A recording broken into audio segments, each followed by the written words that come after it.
All right, we better get started because it's 5:30. You're all very welcome. This is a debate, hopefully. We want you to participate fully, even though it's a vast room, which isn't conducive to debating, but don't be shy about making comments and asking questions. And of course, the topic is on scientific publishing and open access.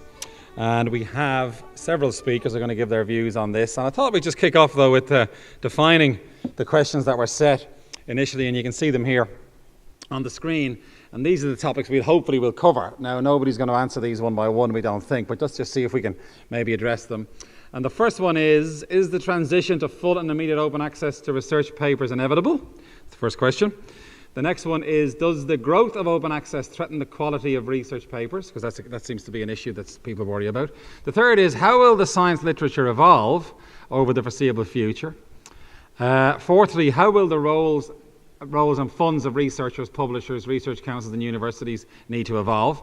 And then finally, how will the achievements of researchers be documented, accredited and judged in the future? And these are all very relevant because of this issue of open access publishing and publishing in general, I guess. And I guess for me, personally, I remember vividly as a PhD student going to a place called the library and taking a thing off a shelf called a book or a journal and then photocopying it, and then not reading the photocopy, of course, usually, but that was the old days, wasn't it? Now we can download everything in real time. And when you submitted a paper, of course, you sent it in an envelope and you waited for the referee comments and you finally bought the journal back off. So the system has changed so radically. And this obviously is what we're going to try to discuss today, this massive sea change in the whole publishing business. Now, the second thing I want to do is some of my own thoughts initially. Again, some of this may come up. And these are some facts I came across, which I thought was quite interesting. The first is that open access papers receive more citations than those published in subscription journals, which is an interesting fact that's emerged. So that's one thing that we might think about. The second is the three largest open access journals, which is the Hindawi PLOS and Biomed Central, have more than broken even, although they have lower margins than subscription journals. So it's not as if it's a broken business model, this open access area. The third is, on June the 21st, 2012, there was a report commissioned by the UK government which recommends all papers should be open access. So that's the fact of the matter. That's coming down the track then. And then the other fact is, if costs were to be met by funders in the UK, for instance, it would be 1% of the budget if it went to open access. So again, there's a funding issue there I think that we might consider. And then this was a good one. The Wellcome Trust pays an average of £1,422 sterling per paper. And Nature has estimated that this would be 6,500 sterling per paper for that particular journal. So the costs are going to be not insubstantial, especially with the bigger journals, I guess.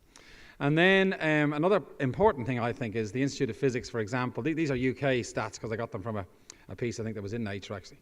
So the Institute of Physics, it earns 10 million a year from its journals.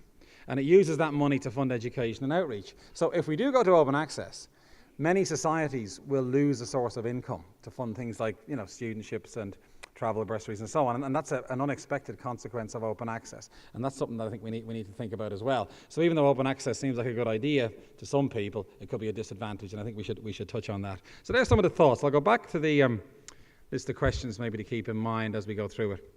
Now, we do want this to be pretty loose and free. The speakers won't be coming up here. We're going to chat at the table. And we have a kind of a loose order. And I think the first person who's going to speak to the topic is Joe Engelen from the Netherlands, from the NYO. So, Joe, you might give us your thoughts.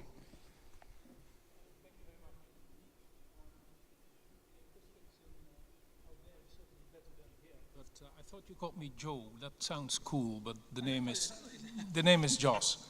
But that doesn't matter. It means the same, in fact.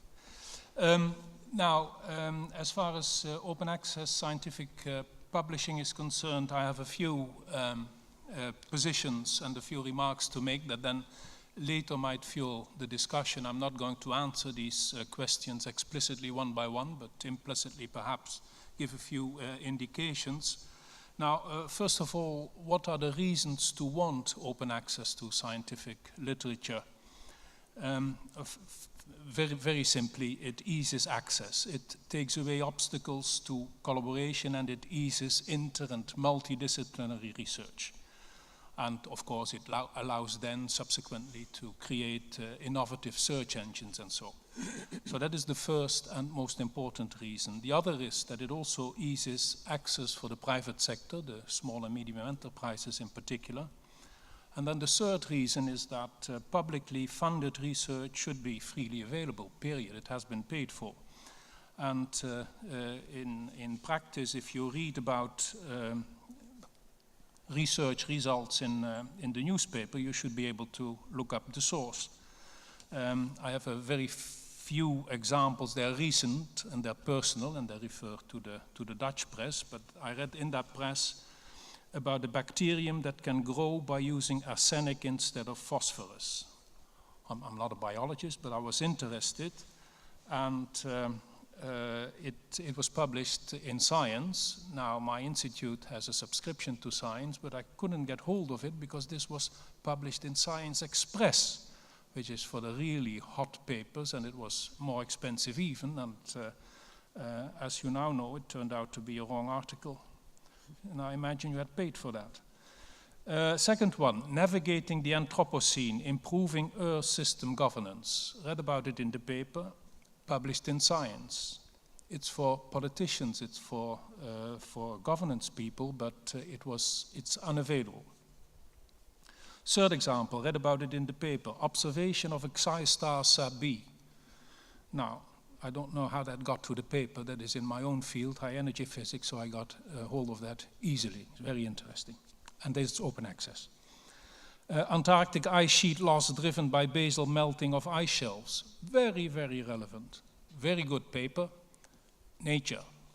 Not available easily. And then finally, the papers about the H5N1 virus that were stopped first by the political authorities. And now, fortunately, they are being published, but again, behind the wall. So, and then very briefly, what do we need? All we need, in my opinion, is a new business model. The transition problems, in my opinion, tend to be exaggerated. However, we have to act coherently. Science funders, which I happen to be at this moment, but also scientists. And the European Commission, as you may have heard this morning, they will make open access a condition in the new framework program. But I do conclude by admitting it is very easy in principle, but relatively hard in practice. Very good, thanks Joost. Very interesting points there. And we'll move on now to our second speaker, Philip Campbell. He's the editor of Nature. Philip. Okay, thank you. So the mantra that is out there, which is one I completely support, is that if the public paid for this research, the public should have access to that research. But that is a slightly sweeping statement when you ask, well, what is it that the public actually want access to? What they want is a good presentation of that research. They want a presentation that is selected for them to a degree. They want a presentation that has been edited so that it is not only consistent within itself, but conforms to standards so that, you know, someone who understands genetics can relate that paper to others. In other words, oh, and incidentally, they also want to be able to access it at all. So somebody needs to do that work to add value, if you like, to the conclusions of the research. But the idea that this is an integral part of the research project, and therefore this paper should be paid for by the research funding agency as an integral part of that project and made available to the world, is to me a completely acceptable one. So if what anyone was expecting here was a debate about that fundamental question, I don't think you're going to hear it. So as long as that value can be added, and the traditional people to add that value are the publishers, then that's okay, as far as I'm concerned. The question of inevitability is integral to all of this, because you have to ask, where is the pressure for this coming from?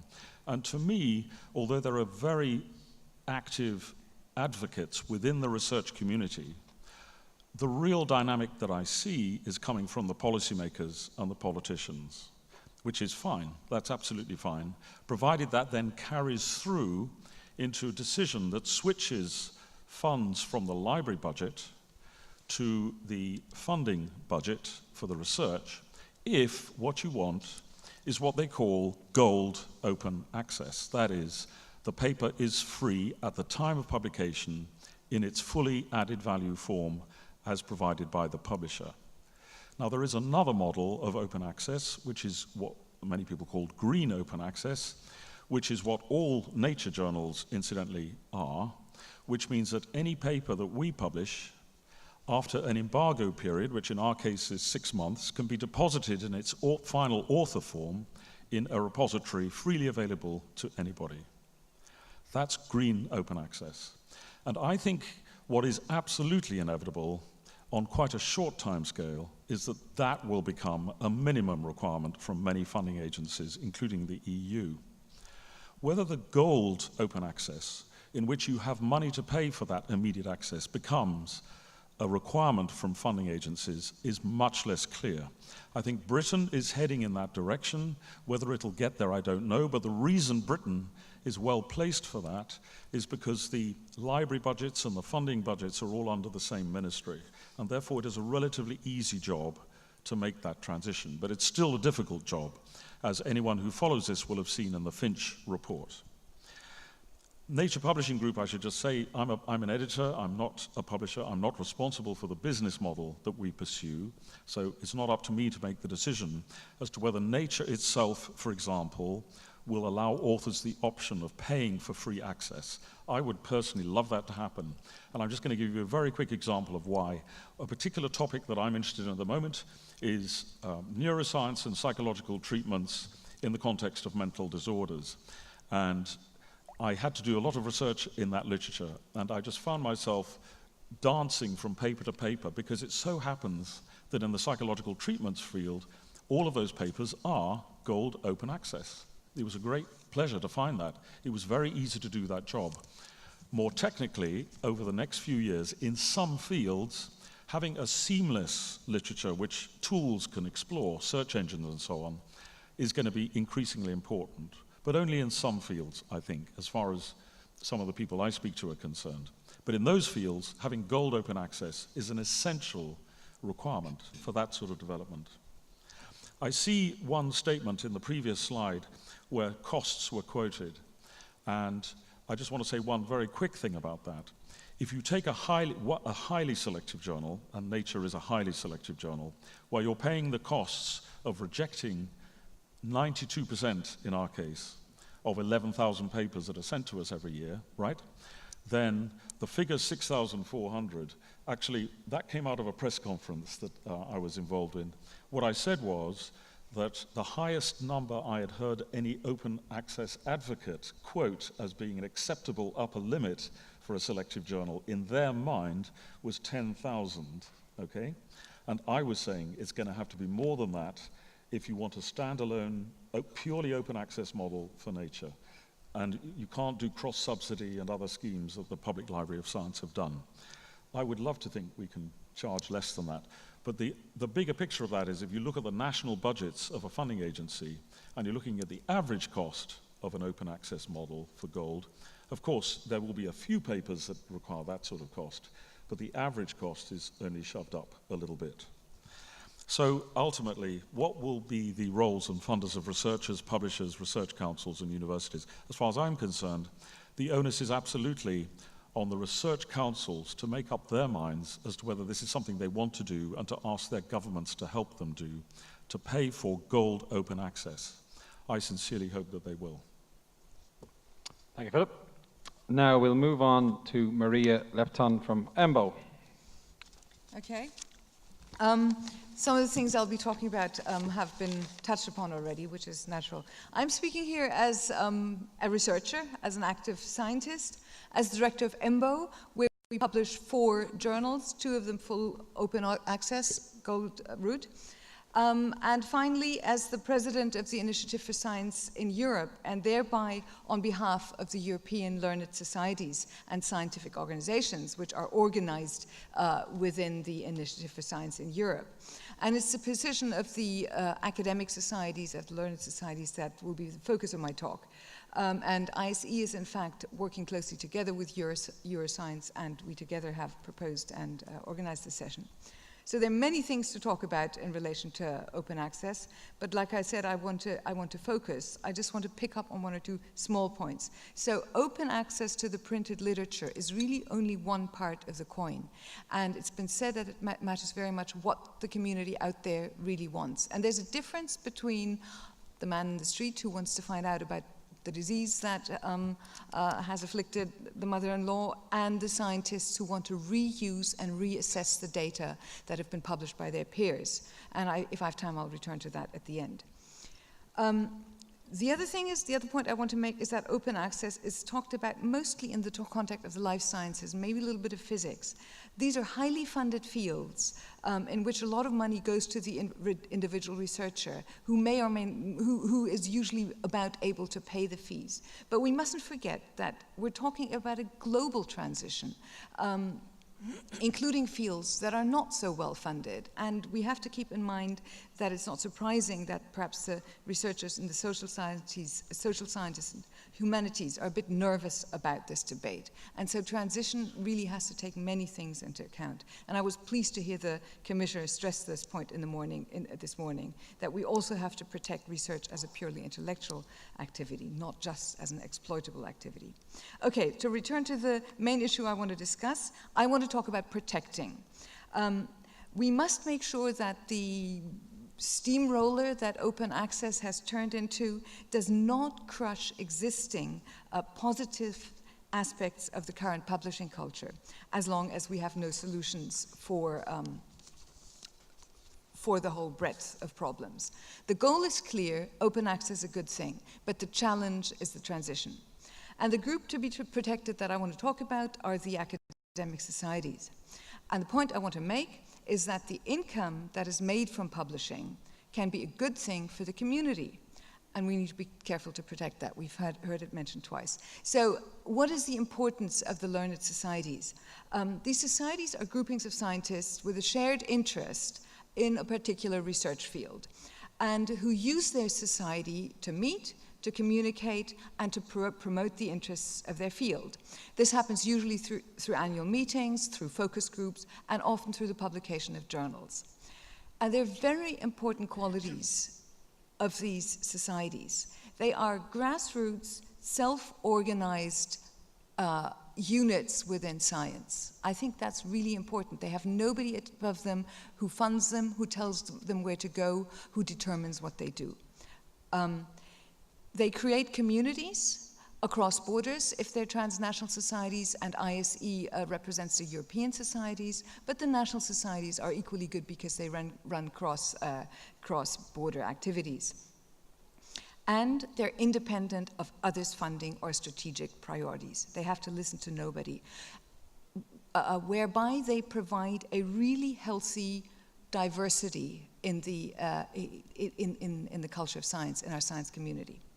And I think this has benefits to the general scientific community. So, for example, we've heard about the Physical Society, wasn't the Physical Society, somebody else. Anyway, the European Institute of Physics, we've heard, the European Physical Society too, organizes about 50 conferences per year, spends 60,000 on small grants for young scientists, and runs a program on historical sites and physics. I mean, wonderful original things these people do.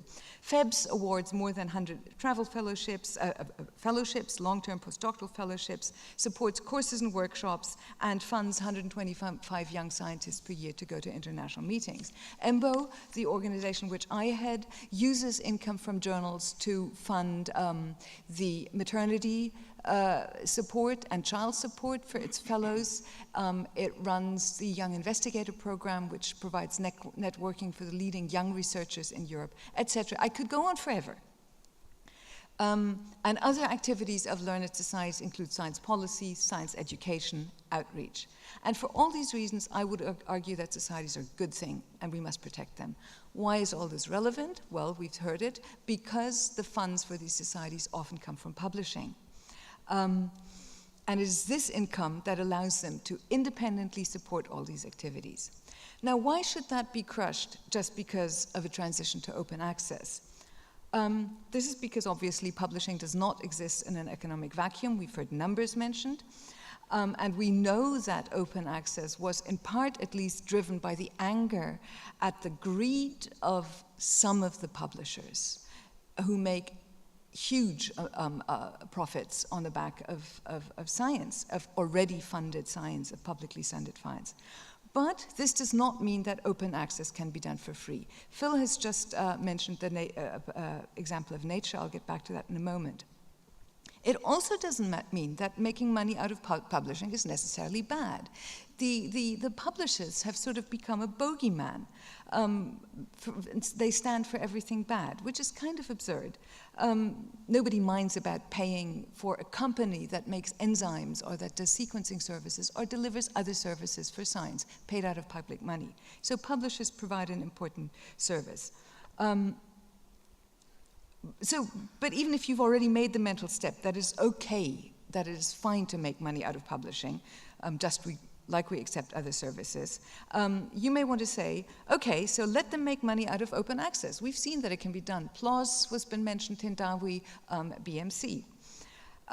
So it works, so go ahead. Now the problem is that that's true for mass publishing. It doesn't work for highly selective publishing. And I just want to re-emphasize and really calculate for you the example that Phil mentioned. Imagine here's a journal that has to read, send out to referees, evaluate, fight over, et cetera, 1,000 papers a year. And it collects an open access fee of, let's say, $1,000 a year. Now let's imagine it publishes them all, then it earns $1 million. But now, let's say it's a highly selective journal like Nature or like many other very good journals, including those run by the societies. It'll only accept 10% of the papers. That means it only makes $100,000 instead of the $1 million it could have made if it published everything. So selective publishing is expensive, but we have to have selective publishing because we need the filter for the rest of us to judge the scientific literature. Okay, so what I want to say is these are all aspects that we have to consider when we go from subscription-based, which is used for many good purposes, to open access, which has one overall excellent aim. So that's the key challenge of the next few years, not whether to do it, but how to do it without damaging good things we've got. So the change of the system really requires careful preparation, and at EMBO we're working on that transition. We've had a recent workshop. We'll have a position paper, well, we have a brief summary of that workshop ready soon, and we'll be conducting a wider analysis, and as are many others. So I think now that it's clear that open access is here to stay and to expand, that's our next challenge.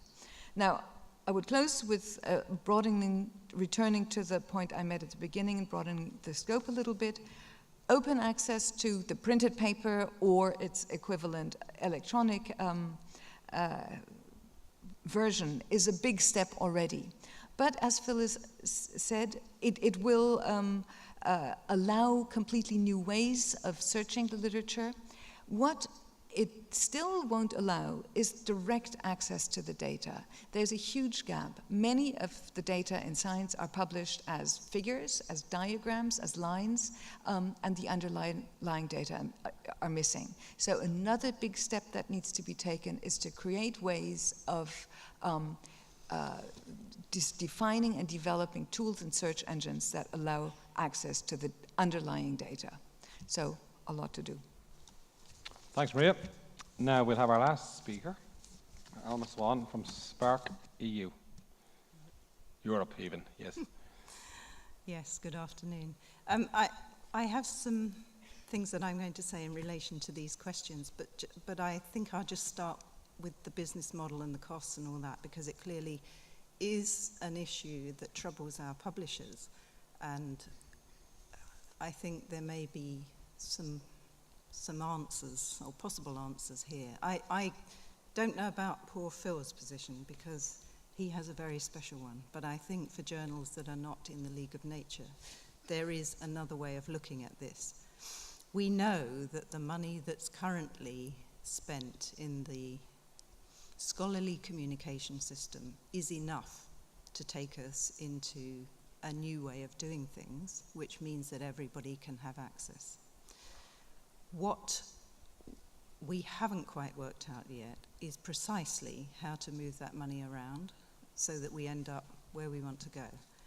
Now, Maria has just voiced considerable concern about the issue of the filtering and the fact that if you're going to be highly selective, you can only charge for the few papers that you're going to publish, and the rest of them you've taken through the peer review system and you haven't made anything out of them yet. I think that is completely the wrong approach for the future.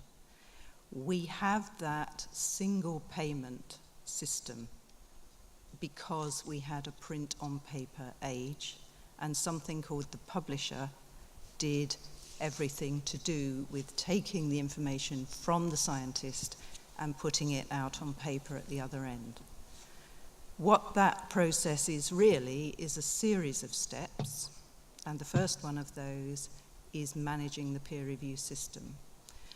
My view is that we have to look at paying publishers or peer review managers for that step, whether or not the paper is accepted afterwards.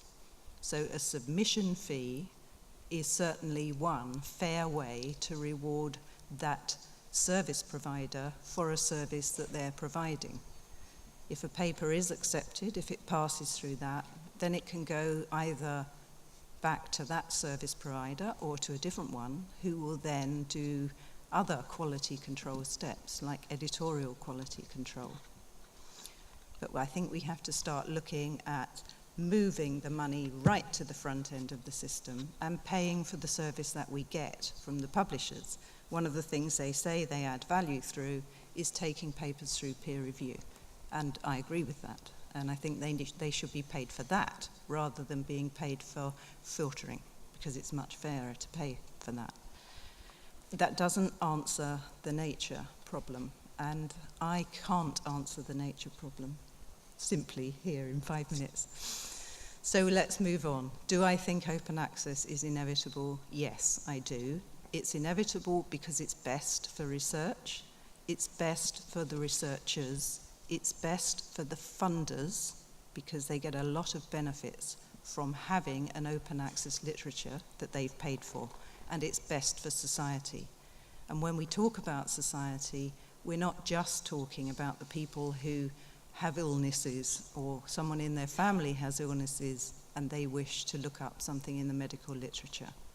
We're talking also about industry and commerce.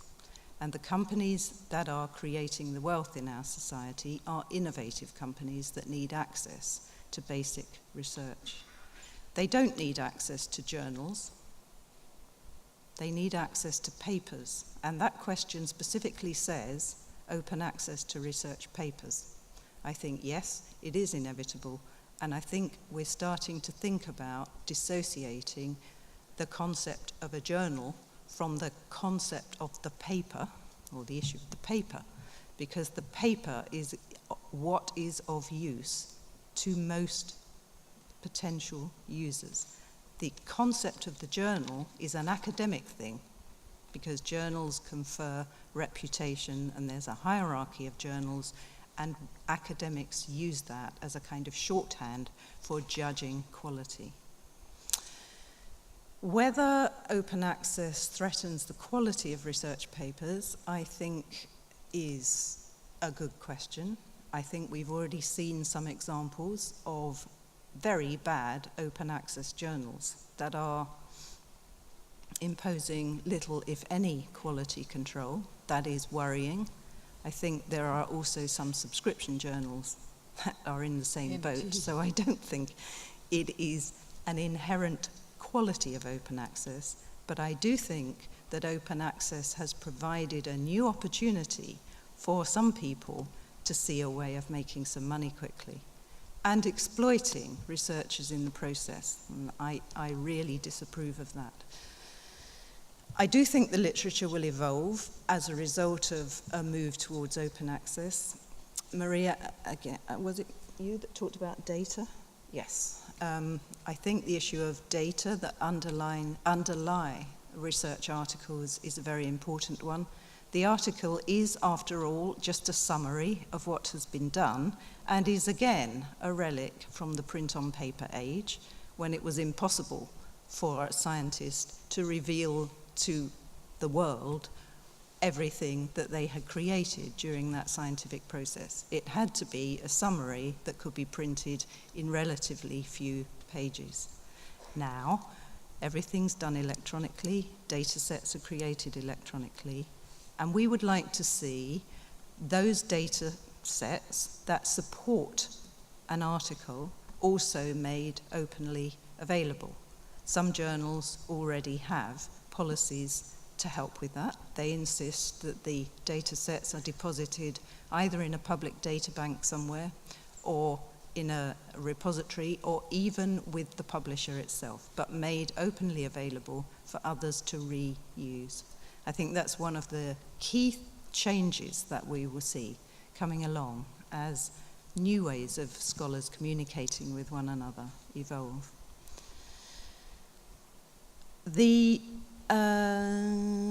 Yes, all right, let's just move to the last thing because that's important too. An open access literature can help with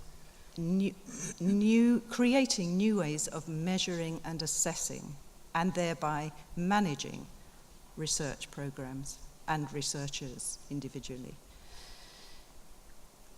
I think that researchers will be measured by their own merit instead of some proxy measure like the quality of the journal that they publish in. They will be measured in terms of the quality of their own papers, and an aggregate of those will measure the quality of that researcher. With an open access literature, a whole new group of, there's a massive opportunity for new innovative tools to be built to help us understand what's going on in science, to follow trends, to measure trends, to assess things that are going on. So this is a wonderful opportunity. Google Scholar, for example, already exists and it's quite nice, but it isn't anywhere near doing what it could do if it had an open access literature to work on. So that's one of the exciting things, I think, that we can look forward to.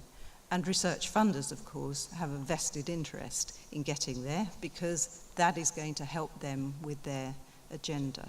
I think I'll stop there now because I've said enough and we'll try and have an argument, I think. Thank you, Alma. Very good.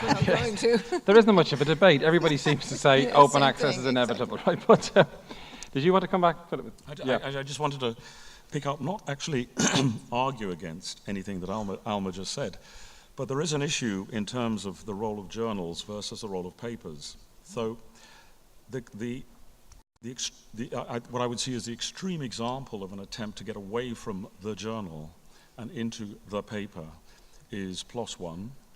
And we have what I would freely admit is a copycat called Scientific Reports, but that's because we too think this is an interesting model where you have an editorial board whose job is to ensure that papers are refereed, but that they do not have any implication of importance attached to them by virtue of being in this collection. In fact, you can call it a database. So in principle, that's a good way forward. Precisely to get away from the journal syndrome, if you want to call it. But interestingly, what's happening, both on Scientific Reports and on PLOS One, is that these editors keep wanting it to be a good journal. And I've been talking to them, and they say, I don't want to just publish a paper that isn't important. I don't want to spend my time looking at papers that are not important. I want a journal to be good. So they're actually trying to boost its impact factor. But what's happening is that this group of editors is taking ownership of this selection process. They're applying their judgments. And that's what a journal does. It has its editors, and they apply their judgments, and they gain esteem by academics recognizing these editors as doing something worthwhile. So although we can try to do what you're saying, Alma, I think actually there's something intrinsic to the academic mindset that makes it really difficult to do that, even though I'd love to see that article merit index, article by article, also be established. And you have just hit the nail on the head by saying the academic mindset, because one of the things I did say was that the academic constituency is just one of the beneficiaries of open access. If you go out to a small civil engineering company that is trying to develop a new material for pipes or something, they don't care about journals. They don't care what journal it's published in. They want an article which gives them some information about materials science. And there are many people in that constituency. There are also many general public people that have the kind of interest that we all know that they have, like medical information. Really, where those things are published is of virtually no interest to them, because they don't know, nor understand, nor care about the journal hierarchy. That's very much an academic thing, and I'm perfectly happy for that to persist if you can make it persist. But that isn't, I'm trying to argue with you, that isn't necessary, in my view, for the bigger constituency that I would like to see benefit, because we're all part of that bigger constituency. But it's a mystery to me as a scientist. I mean, we referee the papers. It's our judgment that counts. And we decide if I referee for Nature or whatever the journal is. And we don't get paid for that. I'm not asking to be paid for it, by the way, but we don't get paid for it. And yet it's our value that really counts. And that was always a disconnect for me, in a sense. Now of course, the cooperation element is that we want science to be published, and we want the best science to be published, and the whole community benefits. But it was always a mystery as to what the business model was if you're a scientist, because you don't get paid for refereeing. You pay to have your paper published, usually, by page charges. Then you buy it back off the journal. It's a wonderful business model, isn't it, in a strange way? And that now seems to be over, doesn't it? I mean, that sort of model now is going to go. And for the better, probably, is the way to think of it, I would guess. And what I would ask as well is, it's the gold versus the green. Why can't we have 3 months? In other words, 6 months seems like a long time, and of course there must be a business model there, because you want people to buy the journal, and you can't wait 6 months, really. So, but do you think it'll ever be pushed back to a month even, and maybe that's more palatable? Well, Alva probably knows these arguments better than I do, because, as I said, I'm not a publisher and I don't keep in touch with all of the different publishers. But I did see a survey that suggested, and it was a publisher's own internal set of surveys of each of the companies, that for some learned societies, actually maybe Maria has a view about this, 12 months was quite threatening for their subscriptions, because there isn't a great pressure to read their papers. They're an archival journal, but they make their revenues out of that system. And so they would be worried by anything less than that. Yeah. I'm sure our site license department would kill me if I suggested that we could do with less than 6 months. Yeah, right, exactly. Yeah, but I'm not so sure. You never know. I mean, no, you never. Things move so fast now, don't they? Now, I think we might open it up. Does anybody want to ask any questions? By God, the hands went up like a shot. Right, well, where's our helpers? This chap. That's good. It's Des Higgins. Oh, I know. The man with the greatest number of citations in the universe. Almost. Thanks, Luke. Can I address the point of selection, of filtering, and the role of filtering? So Maria, because you brought up the filtering thing first. So could I make a provocative sort of counter scenario? So imagine if I submit a manuscript to Nature, and it gets rejected. Surprise, surprise. Most papers that get submitted to Nature are rejected. So the implication there is that the readership worldwide are now being protected from my crap paper. But then, as often happens, you send it to another journal. So say I then send it to the EMBO journal, and the EMBO journal accepts it. So you're saying that that in that case, you don't need to protect your readers from my paper, but Nature did. And so this is an esteem or a prestige problem thing. So the reason we send to Nature is because of the perceived esteem and prestige. And this kills me sometimes. This pressure to send to high journals where you get abused because it's so selective. So how you measure this esteem and this prestige, plus one tried to address this by having a big sort of open sort of socialist or whatever, sort of commons type thing, which it does have some merit. But it doesn't really address the issue properly, I think. So. Well, that's very interesting, of course. My papers also get rejected from Nature, and I now no longer dare to submit them to EMBO Journal. I actually think that the hierarchy of prestige, I'm not happy with throwing that out with the bathwater. I'm not happy with the idea of saying the papers will be all judged on their own merit. How is that to be done? And it may perhaps be done by the authors themselves and submitting it to the recruitment committee or to the ERC when their ERC grant is judged. I think we actually need some kind of hierarchy. And yes, it's going to be quirky, and it's not fair when it comes to 10%. It's not going to be fair, but you win some, you lose some. Sometimes they do get accepted. And then you have a hierarchy. That, of course, comes with a huge cost, and it comes with a cost of all our times, Luke's time, my time, your time, in refereeing. And so, but there are separate solutions for that. One could have a pass on with, with the referees' reports. And journals could have a way of saying, well, our constituency expects this from us, or at least our editors think they think from us. Try it at the next journal. We'll be happy to hand on our reports. We'll pay. The downstream journal can pay because of the service that we've heard has been provided by the upstream journal. Phil? So I think there are many solutions. I'm not happy with the idea that every paper will be adequately analyzed and evaluated by the community. May work for cameras or audio equipment. It already doesn't work for restaurants. So I'm worried about that. I always thought there's a better model is to go for the crappy journal first. If they accept it, so I don't want to publish it, you then go for the next one up, Yes. and eventually end up in You could have the top one. Yes, you can come up with all sorts of interesting models. You could have a broad journal, and you submit to it, and then your paper is accepted. And if the editor thinks it's great, we just create, like in a newspaper, the reporter who submits a paper to a newspaper don't know whether it's going to make it to the front page. It may end up, somewhere between, God knows, the ads, or it may make it onto the front page. One could imagine that. There are many options, but I do think we need someone there who has the comparison, who gets papers all the time, and who sees all the papers, and helps us judge. I think Phil's going to come. I want to make a nature-specific point, and then I want to make a more general point. And I'm not sure it really quite answers your question, but anyway. So the nature-specific point is, I first joined the staff of Nature a long time ago, actually, 1979, and then I went away after I'd been physical sciences editor, then I came back in my current role. And I can assure you that through that time, the way we select papers has remained unchanged, and the criteria by which we select papers have remained unchanged. Namely, is this the most important sort of work that we could possibly publish, given the state of the science? That's it, importance. So this word esteem actually isn't the same as importance, okay? Esteem is about relevance and etc. Well, okay. But the point is, there is an obsession in funding circles, and I blame the scientific community, right, for this. I don't blame us for this, because we've done the same job.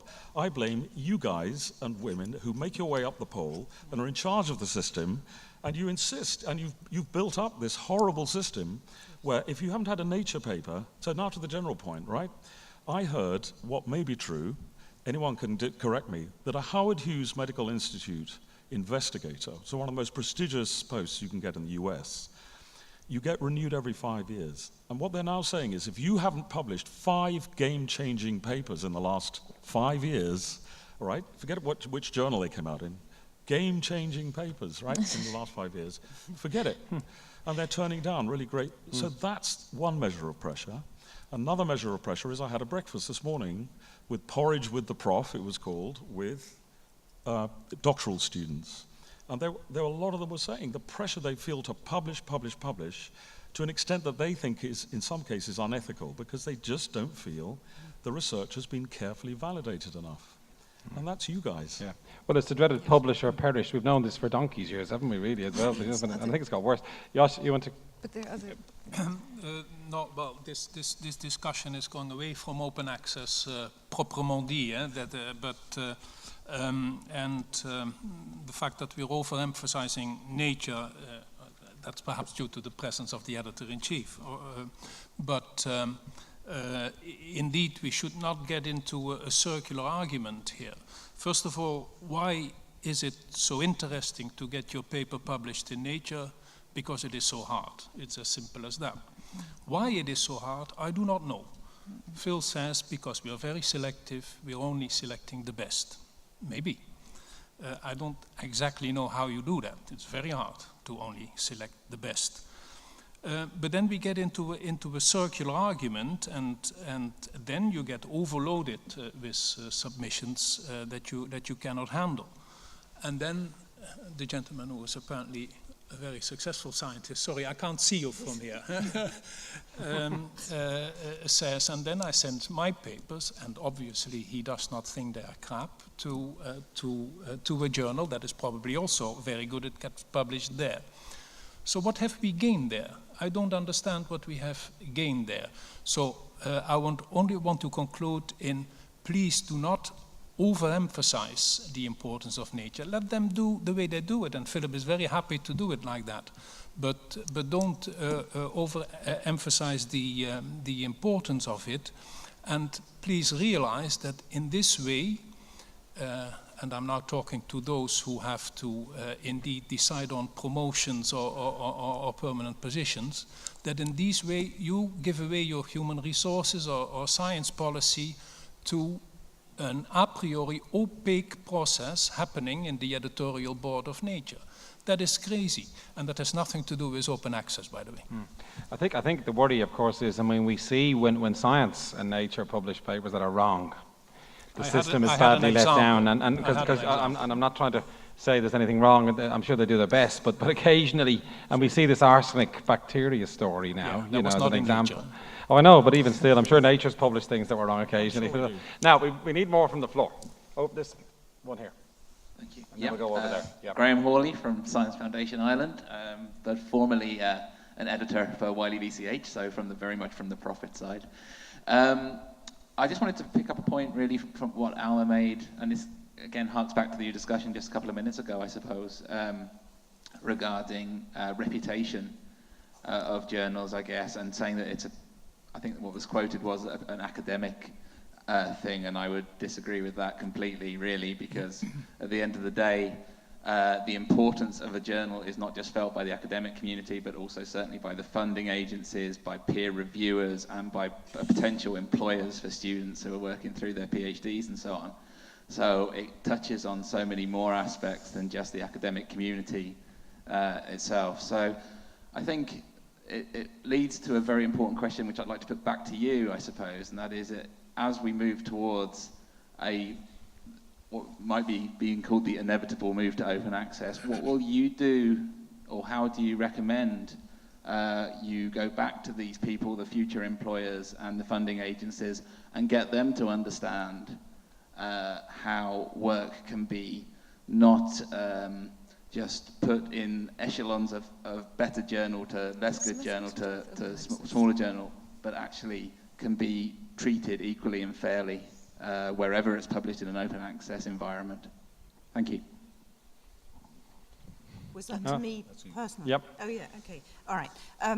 By using the term academic community, I meant academic researchers, the funders that fund the academic researchers, and not the employers of potential employers of students, obviously. But I'm not sure that in most cases the potential employers of students are looking at journal papers and saying, that's pretty low ranking, I don't think I'll have you in my company.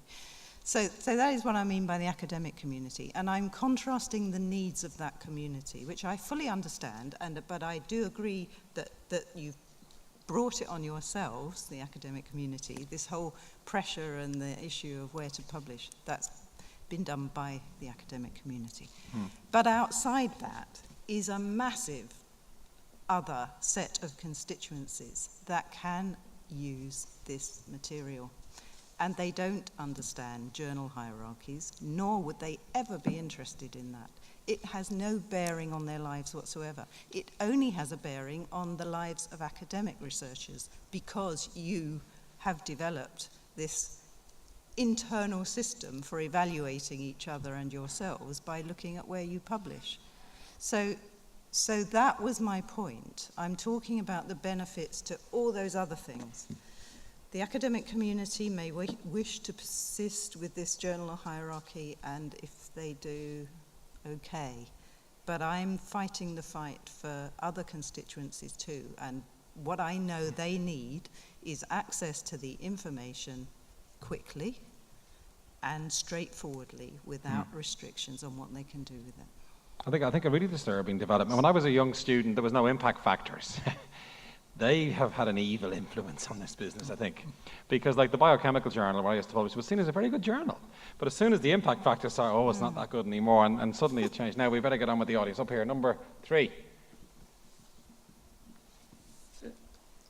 Rohit Howell from Fast Future. I'm slightly concerned that the whole focus on open access is predicated on this one issue of author pays.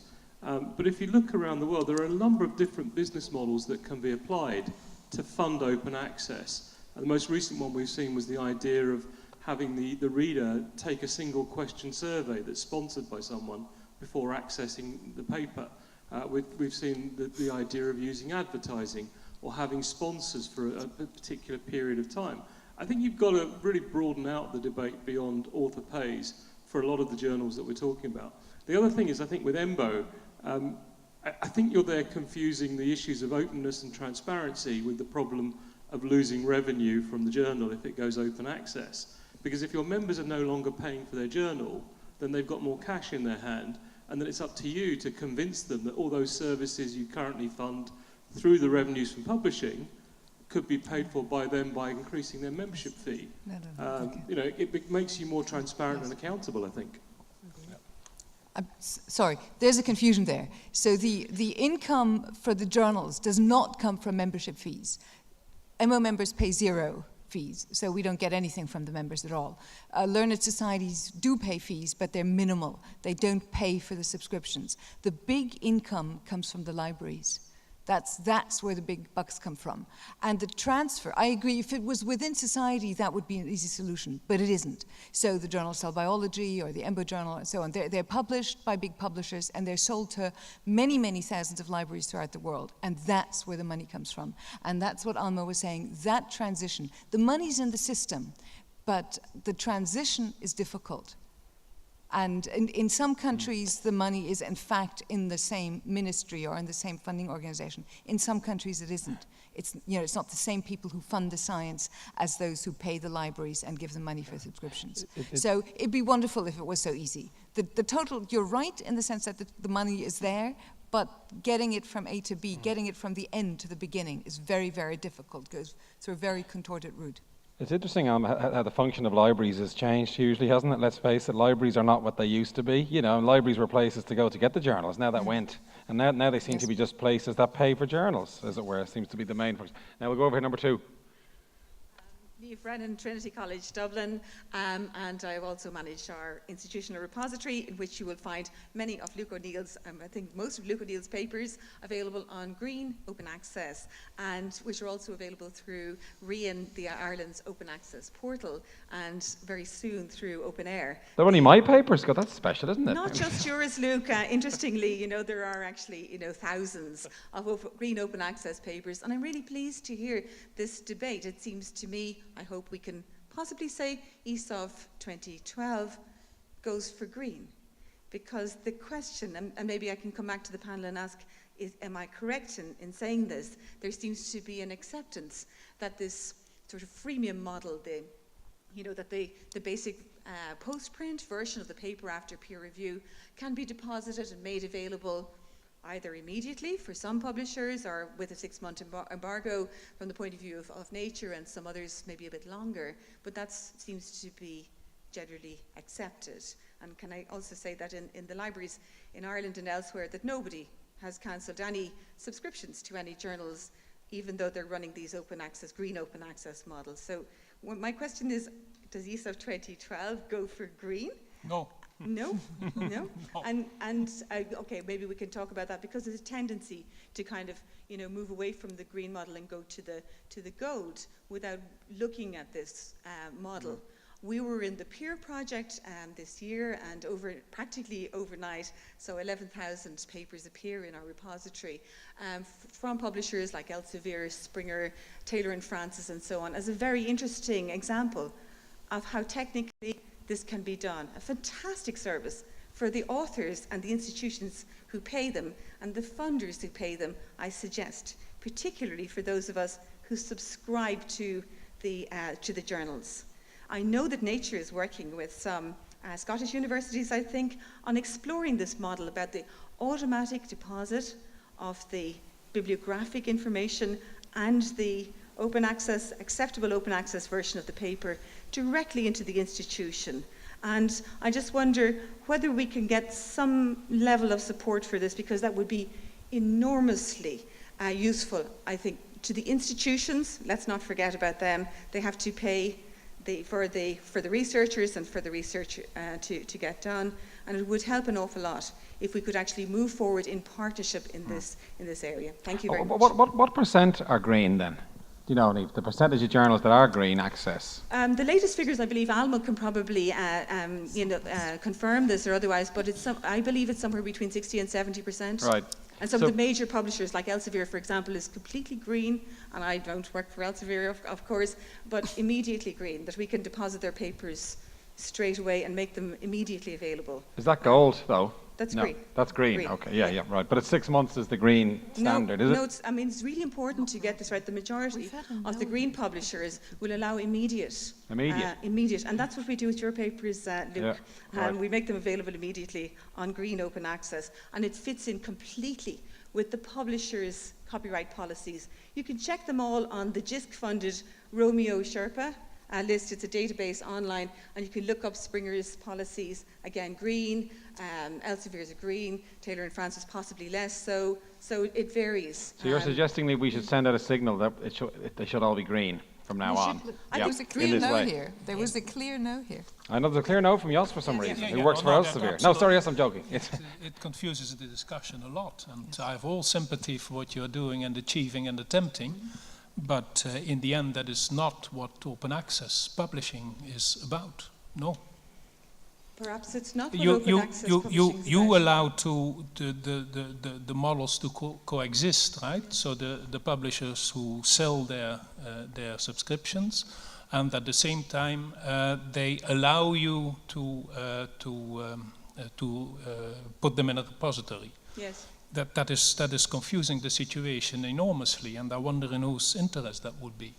No, I would certainly not subscribe to a statement of this conference. We are not in a position to make statements on behalf of this conference that green is good enough. I mean, it is a commendable step, and it may help in practice, but that is evading the essential point. Yeah. But at least it's something of a solution at this stage, is it? Just at one level. In this void that we're now in, where we haven't got open access. I mean, it's a step in the right direction. One needs to be practical, but I've been listening to Phil Campbell, and he was not advocating green. That was something that he was doing on the side, but the goal is gold. The goal is gold, ultimately. No, green open access is providing the vast majority of papers in open access at the moment. 20% average around the world, and most of that is green open access. I think 3 or 4% of it is coming through gold open access journals or papers. So let's not belittle the green, and may I stick up for it again, because when I'm talking about the constituencies I'm trying to keep reminding you of, you researchers, you do your research, there's lots of people out there that can benefit from it other than academics. They are looking on Google to find what they want, and they're finding it in these repositories. That's where most open access material is at the moment. It's being sourced, yeah. And it is satisfying a need. Yeah. Another question here, is there? Number 4. Hi, how's it going? My name is David Kavanagh. I'm a founder of Scrazzle. We're a startup based here in Dublin. So my question, I wanted to return a little bit to the data issue. Because I think open access is obviously coming. It's important. I think it's going to provide access to the general public, and it will make the communication in science a lot more efficient than it currently is. But it's still it isn't solving the problem of, first of all, data overload. So we have huge amounts of new data being produced all the time, and new publications, and papers are. I'm not sure if it was Maria or the other lady said that a paper is the finished product. It's the cherry pick. maybe cherry pick is the wrong description of it, but it is the finished product, the interpretation of data. And I wonder, really, while open access is really important, I wonder should there be more of an emphasis on actually solving this data problem, as in get primary data underneath papers, make it available so that I don't, not just relying on one scientist or one group of scientists' interpretation of data, it's fully transparent. And what I think you'll see is where that is mandated and it's a requirement of publication that your data be deposited, you're going to see a decline in the amount of papers that are being published, because people aren't going to take a risk of putting data out there that is rubbish and they have made a rubbish interpretation of. Yeah. So I'd just like to hear the panel's view on maybe that. Anyone want to take that one? This is the last comment. I'll say just one thing, which is certainly the nature journals are looking at that individual paper level data, what we can do about it. I think the EMBO journals are really pushing it hard. And the other thing is, I was a co-author of a Royal Society report that recently came out that looks at all of the data as an issue. And I'm afraid to say that it's the funding agencies, again, who are going to have to step up to a plate. If what you want, and I say funding agencies, I don't necessarily mean the research funding agencies only. I mean, it's partly for the universities as well. That is, if you want people to have a repository into which they put their data, which is independent of journals, which actually has a lot of value, that data has to have its own quality control. And if you look at something like the protein database, it's got something like 65 researchers and an annual budget of millions of dollars. If you look at archive, the preprint archive, it's got a much smaller budget and a much smaller number of people. You look at the University, Trinity College Dublin database, 0.5 of a person, I'm going to bet, unless you tell me it's more. But that's the sort of situation we're in at the moment. If you really want your data to be usable especially by a wider constituency than the specialists, you're going to have to add value to it. You're going to have to put in the metadata. You're going to have to do all the quality control. So it's a huge issue, actually, that we haven't begun to face. One last quick comment. I have to say, I'm happy to have the last comment on that, because you are absolutely right. It's necessary. Phil also, as always, is absolutely right. It is difficult. It is going to be expensive.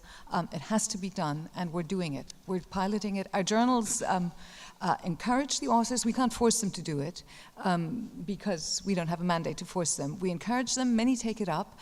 The next step is to develop the tools, and we have only just today made the offer to our first of these 65.